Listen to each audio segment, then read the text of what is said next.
កុំលើករឿងចាំ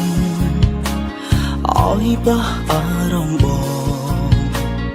រងនៅក្នុងបេះដូងពេលនេះមានអូនហើយមនុស្សអតីតអូនវិញទេជាមនុស្សចុងក្រោយបងជួលបងទៅឲ្យក្បែរក៏មិនក្បែរដឹង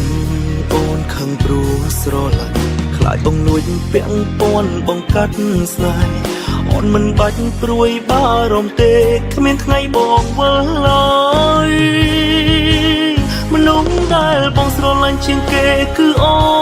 នហើយបេះដូងបិទក្នុងប្រអប់ចុងក្រោយមិនបាក់ឲ្យអ្នកណាផ្សេងឡើយមើលឲ្យហើយប្រុសអ្នកនេះថាមិនធ្វើនឹងមនុស្សដែលបងចង់ក្បែរបំផុតគឺអូ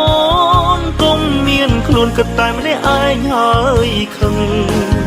បងសារភាពអស់ត្រង់ប៉ុណ្ណឹងហើយអ្វីអូនខឹងបើយើងតាំងចិត្តស្មោះគ្នាហើយ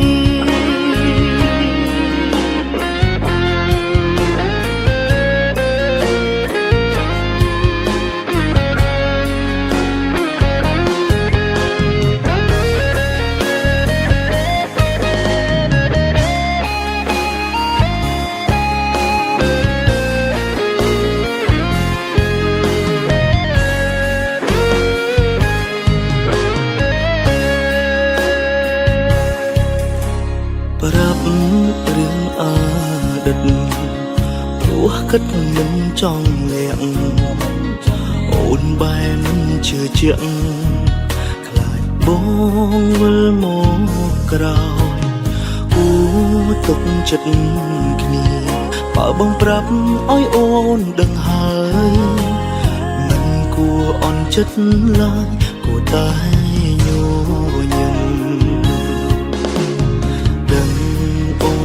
ព្រោះស្រឡាញ់ខ្លាចបងលួចពាក់ព័ន្ធបងកាត់ស្នេហ៍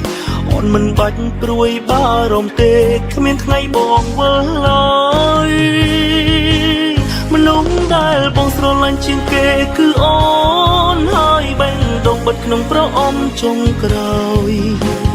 មិនបាក់ឲ្យអ្នកណាផ្សេងឡើយមើលឲ្យហើយប្រុសអ្នកនេះថាមិនធ្វើនឹង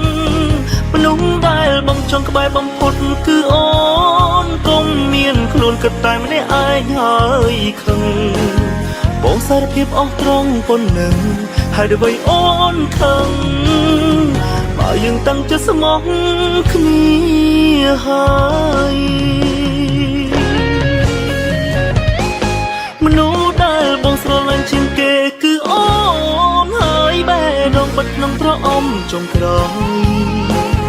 មិនបាក់ឲ្យអ្នកណាផ្សេងឡើយមើលឲ្យហើយប្រុសអ្នកនេះថាមិនធ្វើនឹង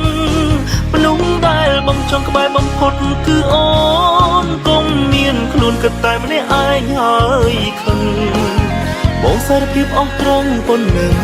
ហើយអ្វីអូនខឹងបើយើងតាំងចិត្តស្មោះ